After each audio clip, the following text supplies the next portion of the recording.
হরে কৃষ্ণ ভক্ত বন্ধুরা, আমরা চলে এসেছি মধুর বৃন্দাবন ধামে। আপনারা সকলে রাধাকুণ্ড দর্শন করুন। এবং রাধাকুণ্ড দর্শন করে আমরা উঠে পড়েছি টোটোতে গিরিরাজ গোবর্ধন পরিক্রমা করার উদ্দেশ্যে। যেহেতু আমাদের সাথে কিছু ভক্ত মাতাজিরা ছিল যারা অধিক বয়স্ক, সেই জন্য আমরা হেঁটে পরিক্রমা করতে পারিনি। সেবারে আমরা টোটো নিয়ে সম্পূর্ণ গোবর্ধন পরিক্রমা করেছি এবং এখন চলে এসেছি গোবর্ধন মন্দিরে, যেখানে আমি আজকে এই ভিডিওর মাধ্যমে আপনাদের রাধাকৃষ্ণের সেই বিগ্রহ দর্শন করানোর চেষ্টা করব।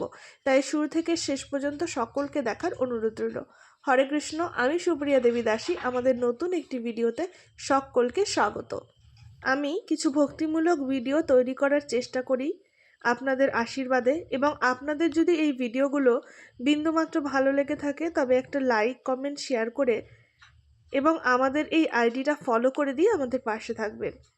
চলুন, আমরা চলে এসেছি গিরিরাজ গোবর্ধন। আপনারা সকলে দর্শন করুন এবং প্রণাম করুন। কারা কারা গিরিরাজ গোবর্ধনে গিয়েছেন সকলেই কিন্তু কমেন্ট করে জানাবেন, এবং কে কতবার করে বৃন্দাবনে গিয়েছেন আর কতবার যেতে চান সেটাও কিন্তু লিখে জানাবেন।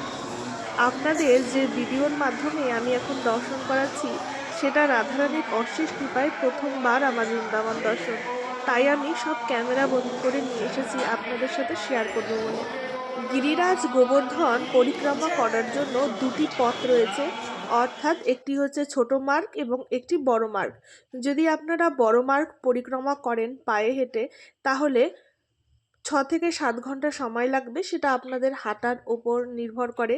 সেটা সম্ভবত 22 কিলোমিটারের পথ রয়েছে, এবং ছোট পরিক্রমায় 8-9 কিলোমিটার পথ রয়েছে। তো আপনারা যদি পায়ে হেঁটে করেন সেটাই কিন্তু সব থেকে ভালো।